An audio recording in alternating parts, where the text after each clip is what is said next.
On va aller maintenant au dernier sujet qui n'est pas très long. On parle encore de tempête solaire. Encore une éruption solaire inhabituelle qui risque de donner des aurores boréales en France, blabla. Il y a une super éruption il y a 3-4 jours, super puissante. Et ils étaient un peu en alerte parce qu'ils pensaient que ça va venir à cause de ce qu'ils ont vu dans le passé. Mais aussi parce que il semblerait que le champ magnétique de la Terre a changé son comportement. Et maintenant, c'est observé et annoncé par des scientifiques.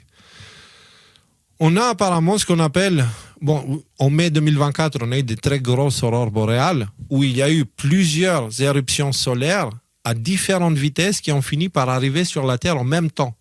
Et donc, du coup, créer une arrivée de CME, de masse stellaire très importante, de masse coronale très importante, en même temps. Et on a appelé ça la super tempête Gannon, qui était, on va dire, à 70% de la grosse tempête de l'événement, comment ça s'appelle, là, qui avait grillé les télégraphes et tout ça. En 1880, je sais pas quoi. C'est ça. Donc là, on était à 70 de la puissance de ça, 70%. Et donc, c'était un événement solaire intense qui s'est produit entre le 10 et 11 mai, causé par plusieurs éjections de masse coronale qui ont frappé la Terre, ce qui en a fait la plus forte tempête depuis plus de 2 décennies. Elle a été nommée, maintenant ils disent que c'est même depuis plusieurs siècles. Elle a été nommée en l'honneur de la chercheuse. Elle a fortement comprimé la plasmasphère terrestre, produit de magnifiques aurores boréales dans le monde entier, même à basse latitude, perturber les satellites, etc., etc. Pourquoi on parle de lui? C'est parce que dans cet article de Super Daily et dans plein d'autres articles, il y a des choses qui sont dites à propos de ce qui s'est passé à ce moment-là. Quand il y a une éruption solaire, vous savez, le champ magnétique, à quoi il ressemble d'habitude, il a une forme plutôt symétrique, tu vois, une sorte de donut autour qui se forme. Et ça, c'est une capture d'écran du moment où les satellites observaient la Terre et le champ vu de profil. Okay? Donc, c'est une représentation de ça.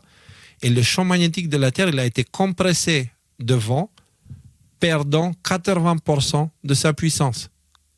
C'est-à-dire que pendant quelques heures, voire jours, le champ magnétique qui protégeait qu'il y avait entre la Terre et le Soleil, il faisait 1/5 de sa taille habituelle. C'était 9800 km au lieu de 50 000 km, un truc comme ça.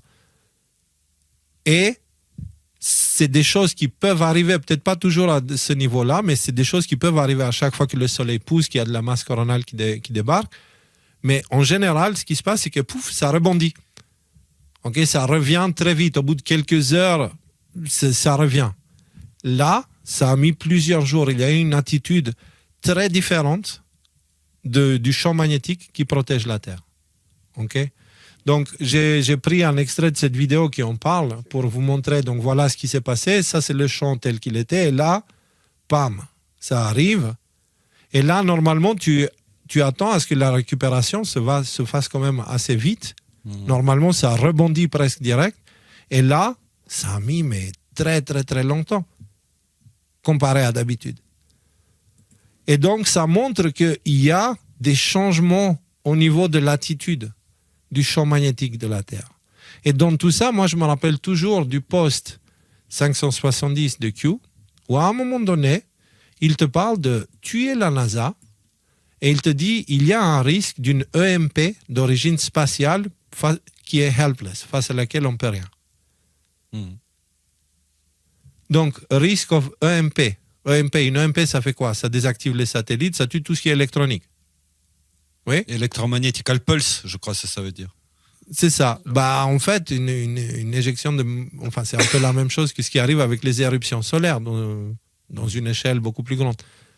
Et donc, les effets d'une EMP sont similaires à ceux d'une énorme éruption solaire qui pourrait détruire les systèmes de communication et tout. Donc, même Q en parle et il te dit que c'est un truc, ça pourrait venir de l'espace et face auquel on verra. Donc, mais je sais pas. Moi, ce que je vois, c'est que j'en parle de ce sujet-là depuis longtemps et que maintenant, officiellement, on reconnaît que le champ magnétique de la Terre, il est plus faible. Alors, pourquoi ils ont annoncé énormément d'aurores boréales, etc., et qu'on n'en a pas eu il y a quelques jours? En tout cas, on n'a pas eu autant qu'on pensait. C'est parce qu'ils ne savent plus trop comment le champ magnétique de la Terre se comporte. Et donc, dans leurs prévisions, avec leurs calculs, étant donné que le champ magnétique est un peu plus faible, ils devraient en avoir plus. Il semblerait que ce n'est pas le cas. Donc, on dirait que le champ magnétique de la Terre est vraiment entré dans cette période d'instabilité où la transformation est en train de commencer. Et cette transformation va guider... Est-ce que vous vous rappelez du film 2012 ? Oui. Le film 2012.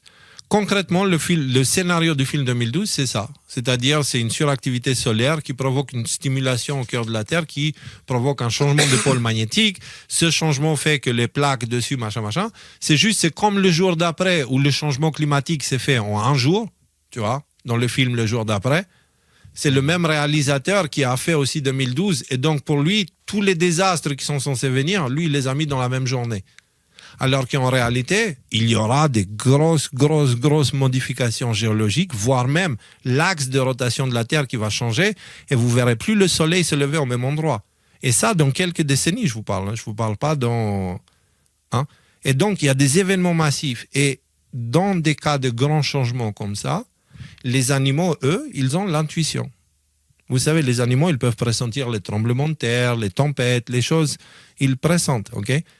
Nous, humains, nous sommes déconnectés de notre intuition parce que nous ne faisons plus partie de la création. Nous avons décidé de s'en éloigner et de l'exploiter. Et donc, du coup, si on décide de retourner vers quelque chose de plus harmonieux avec la nature, nous allons nous reconnecter aussi à notre intuition qui va nous donner la clé de sortie de tout ça. On sera guidé par intuition de trouver la sortie. On ne sera pas guidé par des leaders politiques. Et c'est pour ça que c'est important le choix. Si tu choisis l'État, sache que l'État, il ne va pas te dire quoi faire à ce moment-là. Parce qu'il ne saura pas lui-même. Exactement. Dans la Bible, ils te disent, ils se cachent dans des rochers, ils prient pour que les rochers les écrasent suite à ce qu'ils ont fait. Tu vois, dans les prophéties. Par contre, ceux qui suivent de vivre en paix, en harmonie avec la nature, ils arrêtent d'exploiter la nature, ils arrêtent d'exploiter l'humain aussi. Ils s'arrêtent de s'auto-exploiter eux-mêmes pour des plaisirs éphémères et pour des conneries. Et ceux-là, ils pourront, de par la nature humaine, par la nature de la création, de ce qu'on est en réalité, ils pourront se connecter dans leur intuition, l'entendre plus, et pour ça, il faut un cerveau sain, pas un cerveau surchargé en éléments chimiques, caféine, stress, cortisol et tout ce merdier-là. Il faut un cerveau en paix, parce que l'appel de l'intuition, c'est dans le silence, elle vient de l'intérieur. Et pour l'entendre, il faut que tu sois calme. Et c'est vers ça qu'on est appelé. Et c'est pour ça qu'eux, en face, ils vont tout faire pour nous pousser à la panique pour qu'on n'arrive pas à cette paix-là. Donc, prenez le temps, mais n'ignorez pas cet aspect-là. Se reconnecter au naturel, c'est vraiment le chemin de sortie de Babylone. Et le seul moyen de vaincre le dernier boss aussi. Et l'autre choix, c'est de rejoindre le dernier boss. Donc, c'est les deux choix qu'on va avoir. Et donc, n'ignorons pas cet aspect-là parce que c'est du sérieux. Et moi, je parlais des aurores boréales avant qu'elles aient lieu. Je disais qu'il y aura des changements et tout. Maintenant, on est 3 ans plus tard. Maintenant, les scientifiques, ils découvrent que le champ magnétique de la Terre a changé son comportement ces derniers temps. Bon, faudrait que je change. Ouais. Allez, je ne vais pas entrer dans parce que ça pourrait être vu comme de l'arrogance, mais il y a des spécialistes qui devraient regarder ça et vraiment s'en préoccuper, parce que c'est pas rien une aurore boréale, les quantités d'énergie nécessaires. Et le fait de les voir, c'est les signes dans le ciel. Le fait de les voir et que tout le monde s'en fout, mais on ne réalise pas ce qui est en train de se passer. Moi, je vous dis ce qui est en train de... Oui. Les experts étatiques ou les experts qui sont financés et qui reçoivent des sous, ils ne peuvent pas s'intéresser à ça. Tu comprends que les conséquences de ça, elles sont tellement importantes et il y a tellement pas d'issue à proposer, c'est le soleil détruit tout le système électrique, etc., que, en fait, si tu veux, ils sont un peu comme l'IA. L'IA, son but premier est de répondre aux problèmes. Tu vois, à une problématique posée par... Souvent, ils sont fausses, comme aujourd'hui avec les vaches. C'est parce qu'on vit dans un système absurde qu'on a des problèmes absurdes à résoudre aussi. Et vu qu'ils n'ont pas proposé ça, ils ne vont pas regarder de ces côtés-là. Parce qu'ils auront l'air De quoi ils auront l'air? Juste des prédicateurs de la fin du monde, c'est tout. Et ils peuvent pas. Moi, je pense que ils c'est peuvent fait pas- pour d'autres raisons. Si tu veux tout savoir, ce que je pense, c'est que dans la nouvelle Terre, avec son nouveau axe magnétique et son nouveau axe, c'est pas l'axe qui va changer, hein, c'est plutôt la rotation. Je pense que les terres qui sont maintenant sous la glace, elles vont retrouver une gloire ancienne, tu vois. Et donc, si la géographie change, les rapports géographiques aussi, et je pense que s'ils veulent absolument faire tomber la Russie, c'est parce que la Russie sera ce que l'Occident est aujourd'hui, la Russie le sera pour plus tard. En tout cas, ce qui est sur les terres russes en ce moment, tu vois. Et Ça sera donc, dans une ça, zone plus tempérée, ouais. plus tempéré et surtout plus central dans l'évolution de la civilisation qui vient. Parce que l'idée, c'est qu'on passe par une période où on est en technologie basse et puis on est un peu roots et tout ça, mais on va reconstruire. L'humain n'a pas arrêté de créer des civilisations, les voir disparaître, recréer, etc. etc. Bah là, on est vraiment à la dernière phase de la civilisation romaine, hein, c'est toujours la même. Et on est vraiment à la fin de celle-ci, dans la transition. Et moi, je vous dis, pour aller de l'autre côté vers ce nouveau cycle, qui commence comme toujours sain, etc., avec beaucoup de leçons et tout ça, beaucoup d'humilité, c'est la période où les situations difficiles créent les hommes forts, et des hommes forts, on en verra plein, parce que pour l'instant, on ne voit que des femmes fortes. J'ai envie de dire, je vois beaucoup de femmes fortes. Spirituellement et psychologiquement, j'entends. Enfin bref, c'est des sujets, c'est bien qu'on soit là, parce qu'en fait je vois personne d'autre faire un lien entre tout ça. On a parlé de spiritualité, on a parlé de politique, on a parlé d'un million de choses, de psychologie et tout ça, et pour moi tout est lié,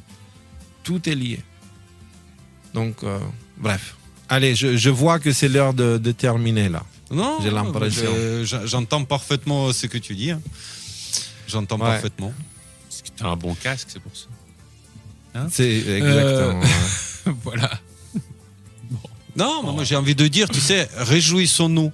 Tu vois, le chaos qui nous attend, certes, d'un côté, il est inquiétant, il est angoissant par certains aspects, mais je crois qu'il porte en lui une graine de joie énorme, parce que nous avons été conditionnés par un cadre de vie, par des lois qui se sont superposées aux lois naturelles et qui nous ont enfermés même dans des modes de pensée extrêmement limitants. C'est-à-dire que ce qui est possible, ce qui n'est pas possible.